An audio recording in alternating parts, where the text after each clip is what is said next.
Hi guys, good morning. Today is Thursday guys. Katapos lang ng mga bagyo. Update lang tayo guys dito sa mga stocks natin na dumating. Dumating kagabi. Ito guys is meron tayong bago dito yung hybrid natin na E8, which is ito is all new to guys.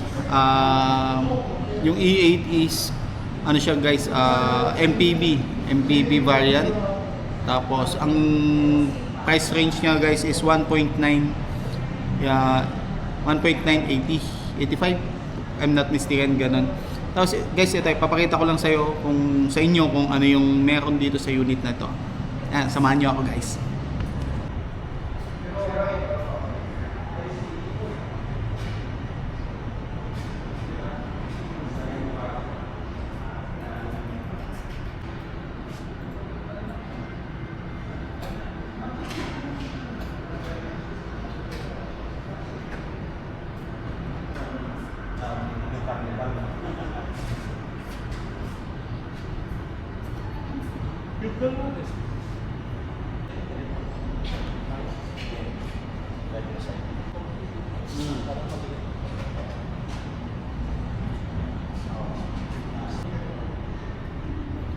Ito guys yung unit. Tingnan natin dito sa may cockpit area niya guys, oh.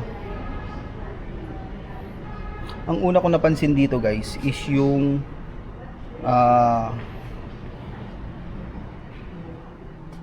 cockpit niya guys dito sa dashboard niya is premium na siya guys, kasi meron siyang wood accent. Yan yung dashboard. Tapos dito yung meter cluster niya guys. Tapos infotainment niya is nasa 14.16, kaya napakaganda nito.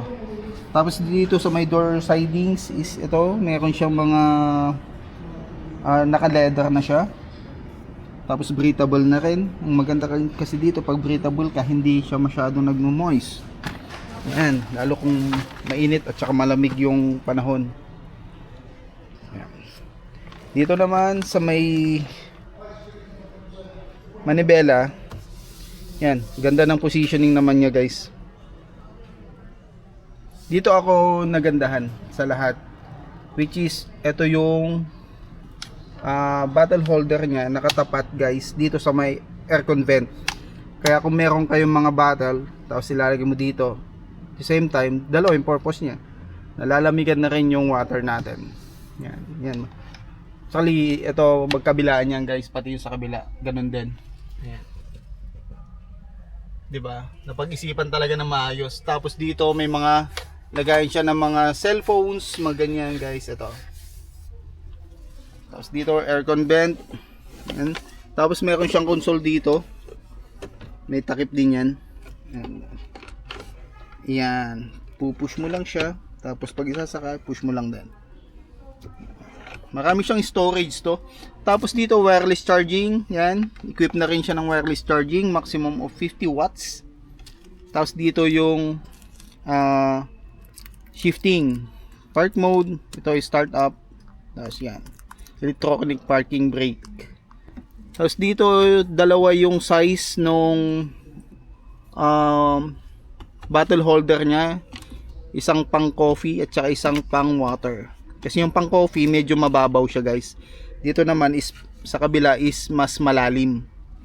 Tapos center console, yan maganda rin. Maluwag. Tapos ang maganda dito sa center console niya guys is meron din diyan bottle holder din. Yun, oh. Tapos dito sa overhead natin, ito yung pinaka ADAS, yung pinaka ADAS system. Tapos yung ilaw dito, yung door kasi nito guys is slide auto door na rin siya, yung second row. Pwede mong i-open dito at saka i-close. Kung ikaw yung driver, kung may sasakay, yan, pwede mo siyang i-open dyan. Ito guys, so, pipindutin natin to, open. Ayun. Pag pinindot natin to, magbubukas yung door natin doon. Tapos ito naman, pag pinindot mo to, magsasara. Yan. Yan ang kagandahan yan. Kunwari, meron kayong dinaanan na kasama, di mo na kailangan pang pagbuksan siya. Yan. Tapos dito sa may, balik tayo dito sa may cockpit area. Dito sa ilalim meron din siyang USB charging. Tapos meron siyang lagayan ng mga kung ano yung ilagay nyo dyan, bag, handbag, para at least nakatago. Yun.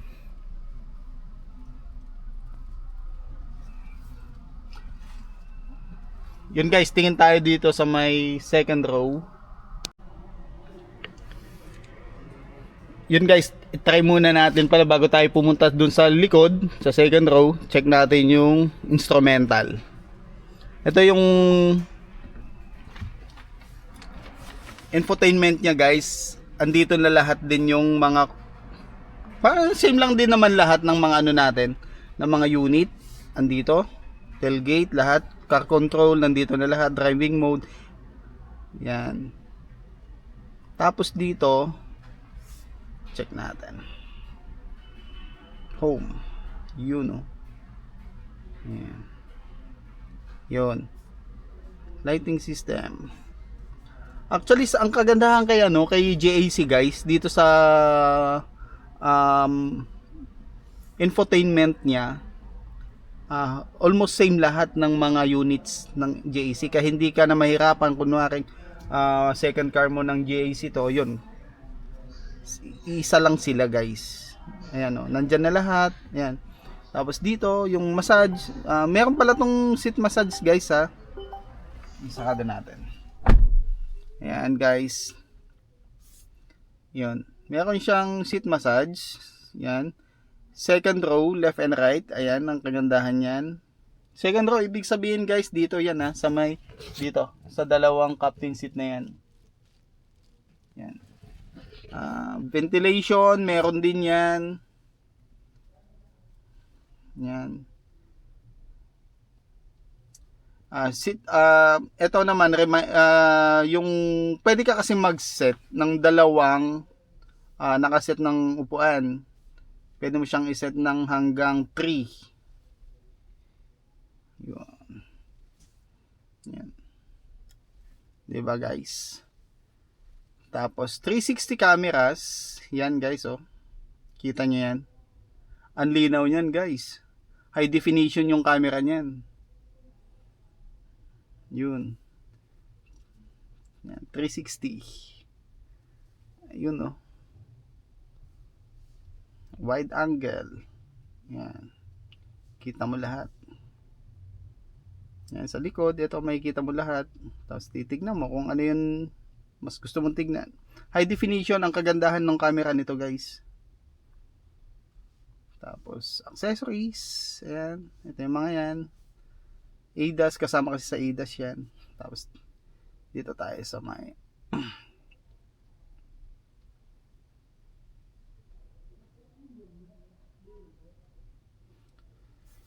yun guys, Apple CarPlay at saka Android Auto compatible na siya. Tapos yan. Yun. Yan guys, same ano lang siya. Ang kagandahan sa kanya is naka Adigo Smart Driving, ADAS kompleto lahat. Kaya wala kayo ng problema dito sa unit na to for safety. Yan, andyan na sa kanya lahat. Tapos dito, yan, meron din siyang sunroof dito sa harapan tsaka sa second row. Kumbaga dito sa gitna at saka dito sa pinakaharap. Yan, 'di ba guys? Ang ganda-ganda nito. Yan, tingnan naman natin dun sa ano guys, yung sa second row. Yan. Ito pala, yung headroom niya, napakataas, napakaluwag. Tapos yung yan. 'Di ba? Ganda, guys. Dito ako nagagandahan talaga, hindi ako makamove on dito. Yung accent na to. Yan, oh, premium na premium yan, guys. Ayan. Premium na premium. Yun, punta tayo doon sa second row. Ito guys is naka auto door. Bubuksan mo lang siya, slide mo lang. Yan, ang ganda ng stepboard nito guys, oh. 'Di ba? Tapos ito, automatic. Meron sa massage yan. Tapos dito, set natin. Lagayan ng cellphone, charger, yan, kumpleto lahat yan. Tapos lagayan ng bottle. Yun, oh. Ang gandaan dito guys is captain seat na siya. Tapos subukan natin guys, ha. Okay. Tapos ito. Ito yung tinatawag na zero gravity guys ni JC. Pag pinindot mong ganyan, oh. Shit. Tapos ito yung isa.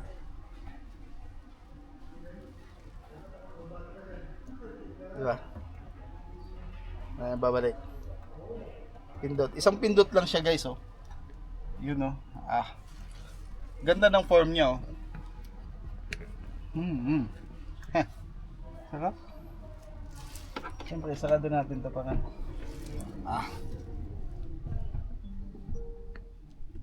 Yun, oh. Tapos nakaganito ka. Yan. Tapos ang tinitignan mo guys, ito. Oh. Imagine mo na lang guys, kayo yung nakahiga dito sa upuan na to. 'Di ba? Ang sarap ng position nyo dito habang nagbabiyahe kayo ng malayo. Out of town, kasama yung family. Yan. 'Di ba? Hindi kayo ma-stress sa biyahe kahit malayo 'yan kung ganito naman kakomportable guys yung sasakyan na dala nyo. 'Di ba? Yung kasi yung inaano natin ngayon, yung priority, yung comfort lalo na sa malayo ang biyahe. Hindi lang sa comfort guys, napansin ko dito sa unit na to is safety dahil airbags. Naka-curtain airbags yan. Maliban dyan, meron din dito sa may mga gilid ng upuan sa harap. Ayan, o. Kumpletong kumpleto yan guys. Safe na safe kayo dito. Diba? Yun, tignan naman natin guys yung sa may third row. Yun guys, ito yung sa legroom nyo. Papakita ko lang sa inyo kung gaano kaluwag. Yung pala dito may bottle holder. Meron din pala dito sa gilid guys. Oh. Ayan. Papakita ko lang din sa inyo kung gaano siya ka-komportable. Yan. Dito, syempre, dito tayo dadaan sa gitna. Papunta sa third row. Para makita natin yung di ba nakita niyo yung legroom kanina doon? Dito sa third row. Yun, saktong-sakto pa din. Yan. Di ba? Tapos dito sa gitna, maluwag pa rin yung pinaka-aisle niya dito. Nakita niyo yan. Ayan. Dito, imagine nyo guys, kayo yung nakaupo dito sa third row. Ganito yung makikita nyo. Yung viewing. Diba?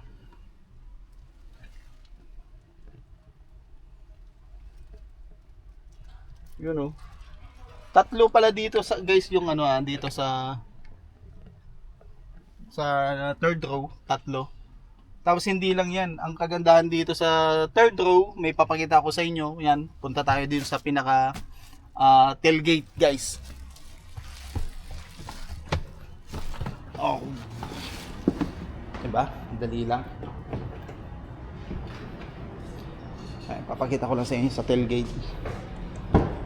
Yan, powered din yung tailgate niyan. Tapos dito, kita niya, napakalalim, napakaganda yung ilalim nito. Yung trunk nito, ang ganda. Yan. Tapos meron kasi dito, yun, no? Ito yung sinasabi ko. Yan. Pwede siyang maging upuan. 'Di ba? Yan, ganyan siya. Pakita ko sa inyo, guys, Oh. 'Di ba? Diba? Yan. Kita natin. Ayun mo. Hindi ba kita dito? Ganda, di ba? Ay, sorry sa dito.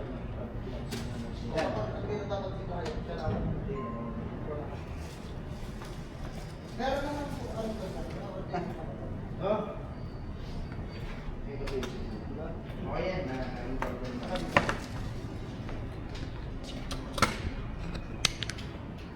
Yun ang kagandahan nito. Kunwari, andun kayo sa, sa gilid ng ilog, i-atras nyo lang to. Yan, pwede na.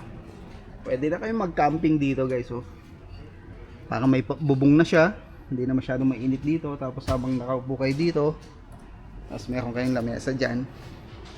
Oh, see? Tapos paikot. Diba? Lamesa sa gitna, paikot ng ganyan, tapos ganyan. Maglagay ka lang dyan ng ano. Yan, diba? Diba? Ang daming pwedeng gawin dito sa sasakyan na to. Tapos pag ibabalik mo lang, gaganyan mo lang. Oh, goods na. Diba? Ngayon, kung sakaling marami naman kayong bagahe dito at marami kayong kakarga, kaya balikbayan box, mga ganun mission. Ito kasi pwede mo siyang ilagay dito sa ilalim. Magiging flat na yan, guys. Yun. Diba?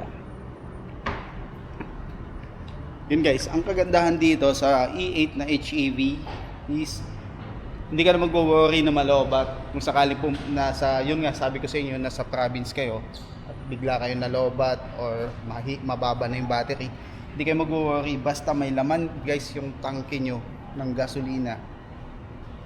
Siya na bahala kasi mag-charge. Meron kasi siyang self-charging tawag, kaya nga hybrid system ang gamit natin dito. Yung makina nito is 2.0 gasoline engine naman, kaya hindi naman siya ganun, hindi siya mahina, lalong-lalo na sa mga matatarik na kalsada.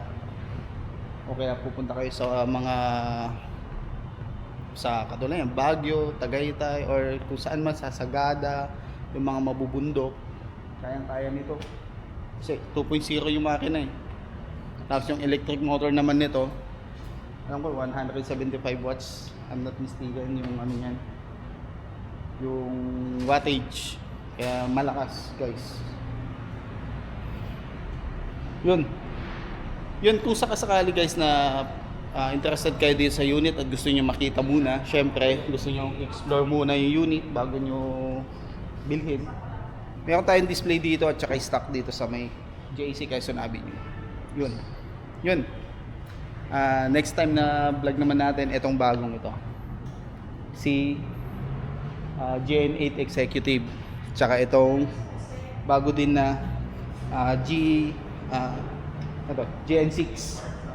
Yun guys, maraming salamat at hanggang sa muli. Bye bye.